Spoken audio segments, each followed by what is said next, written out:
Hello. So in this video, we're going to talk about Liz Lochhead's play Quelques Fleurs, which I don't feel like I really have that much to say about it. To me, there's really sort of one aspect of this play that's interesting, which is the temporal contradictions that are going on. So basically, this is an intertwined monologues play. And I'm not typically a big fan of monologue plays. It doesn't do that much for me. But we have two characters in this play, Verna and Derek. Sorry. We don't know at the beginning that they are an estranged married couple, but they are.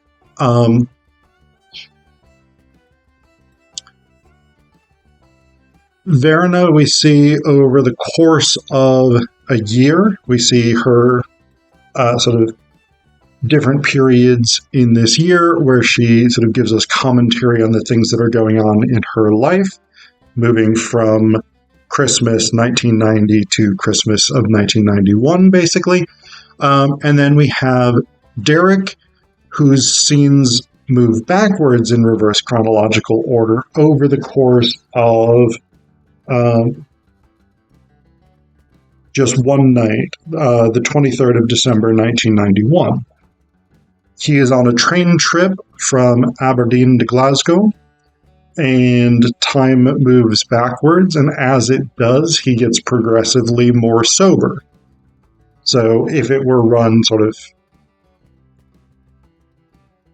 So in literary theory, in narratology, which is the sort of study of how stories are put together, there's two terms. There's the fabula and the sujet.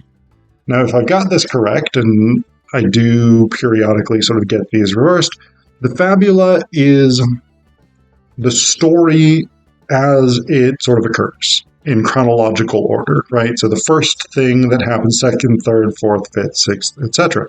The sujet is the plot line, the order of events as the story tells them. And these don't always line up, right?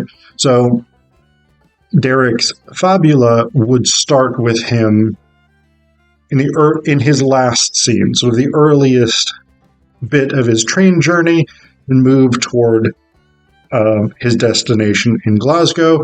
He gets progressively drunker, etc., etc. In the sujet, he goes the opposite direction. He starts by arriving at Glasgow very drunk, and we go earlier in his storyline, earlier in his chronology as the play progresses.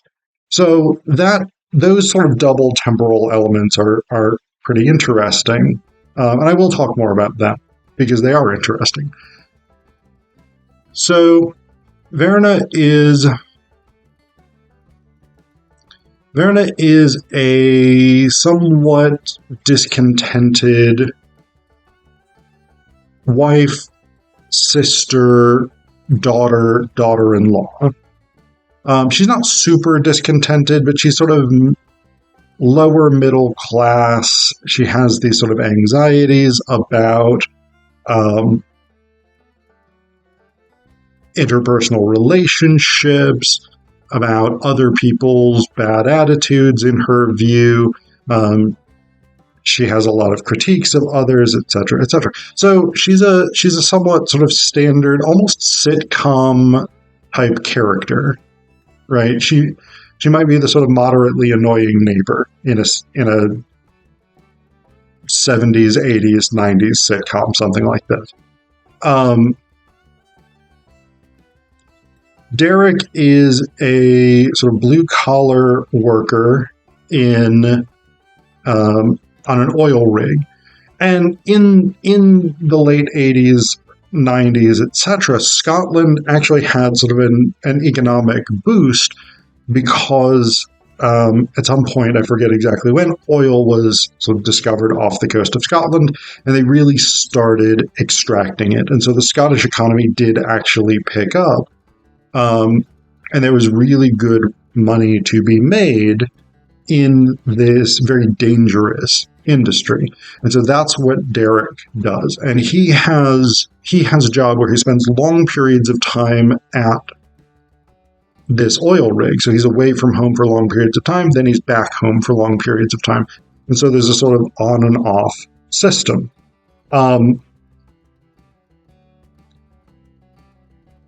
Derek seems kind of like your standard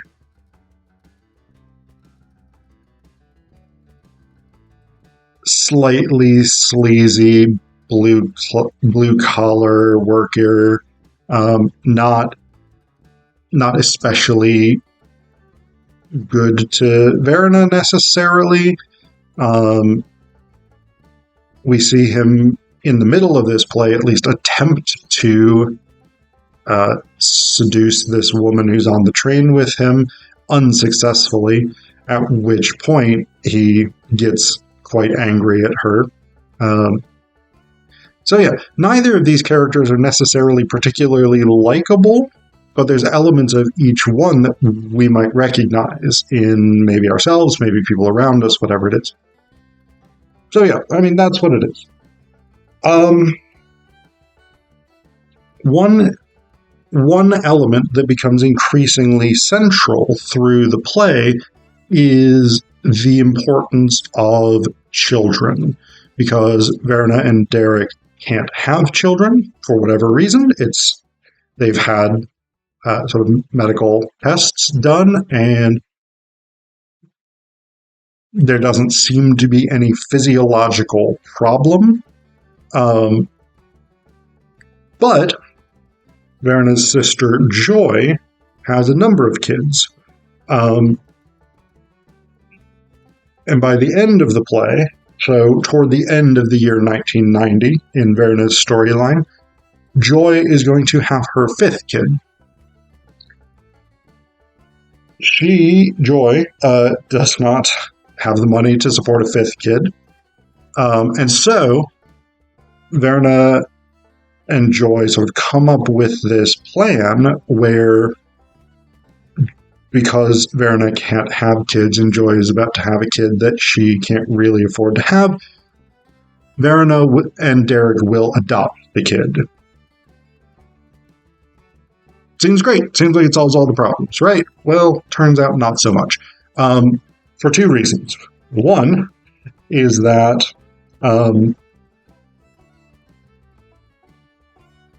we get this portion toward the end of Derek's storyline, so he's relatively sober, and he's sort of telling us this experience where Joy's husband had been accused of having an affair with a 15-year-old girl, which it turns out he didn't do. But the upshot is that while